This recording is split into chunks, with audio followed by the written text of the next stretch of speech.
Орусияда улуу атамекендик согуш учурунда Ржев салгылашында каза болгон кыргызстандык жоокерлер тууралуу кино тартылат. Бул тууралуу орусиялык кинопродюсер Людмила Кукоба кабарлады. Толук метраждуу көркөм фильмдин негизги каарманы катары Мендеш Өмүралиев көрсөтүлүп, анын окуясы аркылуу жоокерлердин эрдиги чагылдырылат.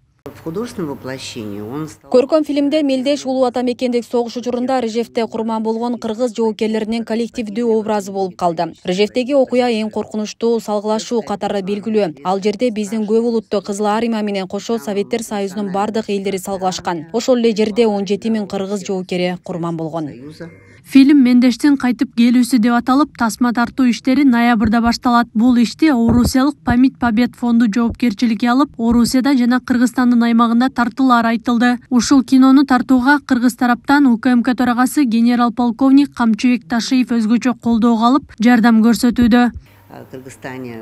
Кинонун биринчи бөлүгү ноябрь-декабрь айларында Россияда, экинчи бөлүгү Кыргызстанда жазга жакын тартылат. Буга Камчыбек Ташиев абдан чоң колдоо көрсөтүп жатат. Буга чейин анын аракети жана идеясы менен Ржев шаарында курман болгон кыргыз жоокерлерине эстелик тургузулган. Мемориалдын ачылышына Кыргызстандын президенти, Орусиянын өкүлдөрү катышкан. Ошондуктан тасманы жаратуу идеясын Камчыбек Ташиевдин колдогонуна абдан кубанычтабыз.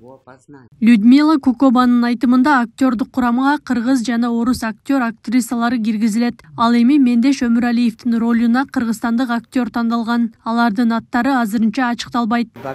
Акыркы сыноолордун негизинде Мелдештин башкы ролун ойной турган кыргызстандык актёрду аныктадык. Бирок азырынча сыр болуп турат. Кинонун премьерасын май айында жеңиштин 80 жылдыгын белгилөө алдында беребиз деп пландаганбыз. Ал эми массалык түрдө көрсөтүүнү сентябрда башталат деп турабыз. Мендеш Өмүралиев улуу атамекендик согушка кеткен бойдон мекенине кайтпай калган. 1942 жылы анын жакындарына кара кагаз келип, сөөгү кайда калганы дайынсыз болгон. Көптөгөн издөө иштеринен кийин Өмүралиевдин сөөгү табылып, 2016 жылы Россиядан мекенине кайтарылган. 2023 жылы Ржев шаарында Ржево-Земский багытындагы салгылашууларда курман болгон кыргызстандык жоокерлерге арналган мемориал ачылган. Иш-чарага президент Садыр Жапаров катышкан.